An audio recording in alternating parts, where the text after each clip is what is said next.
जय माता दी। हैप्पी नवरात्रि। आप सबको नवरात्रों की बहुत बहुत शुभकामनाएं। देवी आप सबके घर पे पधारे। मुझसे कुछ लोगों ने पूछा कि पूजा कैसे करें, किस विधि से करें।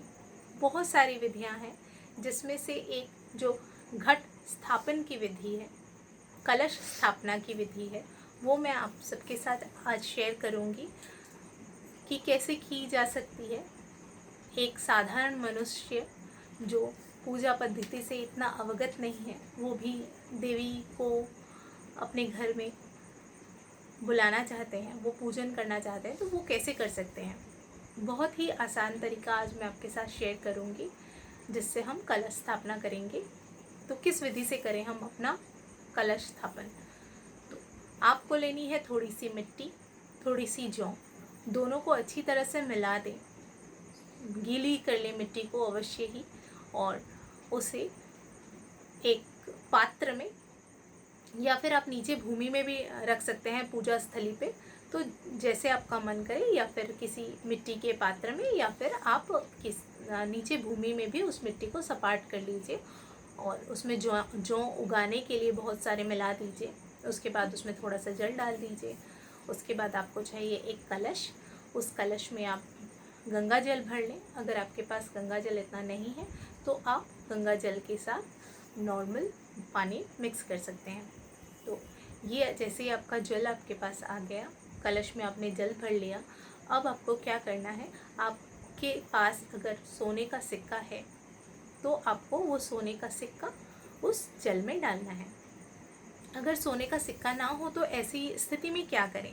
अगर सोने का सिक्का ना हो तो अपने किसी भी स्वर्ण के आभूषण को, सोने के आभूषण को आप उसमें साफ कर डाल सकते हैं। तो आपने कलश में वो सोने का आभूषण भी डाल दिया और उस कलश को आप मोली से बांध लें। मोली से बांधने के बाद आप उसमें एक सातिया काट लें, रोली से स्वास्तिक काट लें, और इसके बाद आप लीजिए एक मिट्टी का पात्र, या फिर एक मिट्टी का पात्र उपलब्ध नहीं हो तो आप स्टील की कटोरी भी ले सकते हैं। उसमें बहुत सारे अक्षत भर लीजिए।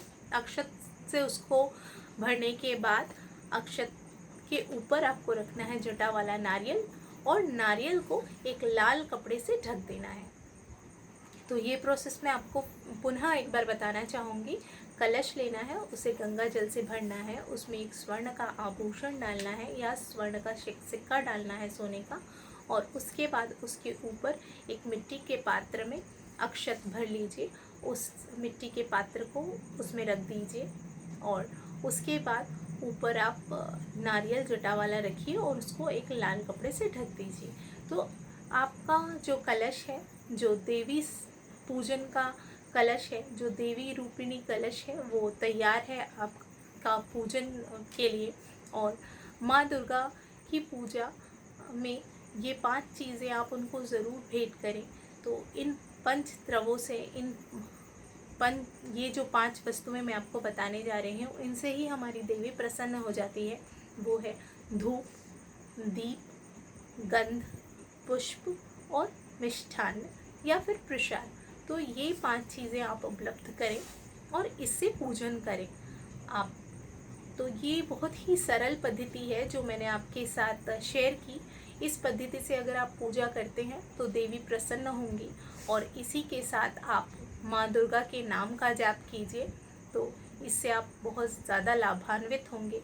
ये जो मैंने कलश विधि या कलश स्थापना बताई आपको, ये आपको प्रथमा वाले दिन ही करनी है, और प्रथमा से लेकर नवमी तक आपको इस कलश की ही पूजा करनी है।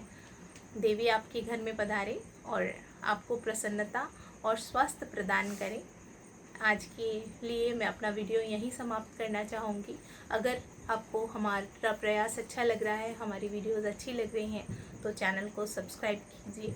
आपके कमेंट्स का मैं वेट करूँगी, तो कमेंट्स कीजिए, अपनों के साथ शेयर कीजिए, और इसी आशा के साथ कि आपकी नवरात्रि खुशियों से भरी हो।